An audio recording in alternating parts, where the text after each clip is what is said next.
If you want to receive any file using Files by Google app, firstly share that file using Quick Share.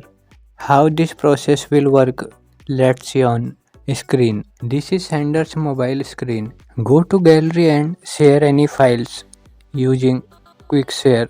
Here I am selecting this image.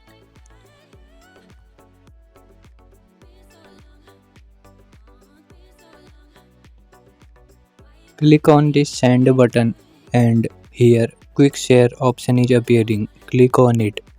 Now you will be redirected to quick share interface. Here message is appearing, turn on Bluetooth. Click on it.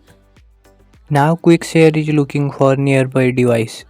So this is the receiver mobile screen. Open Files by Google app and tap on this receive icon. Now receiver device is also ready.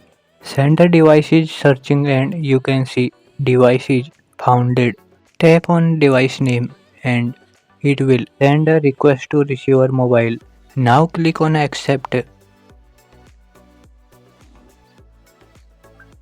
So here you can see image is received at receiver's mobile.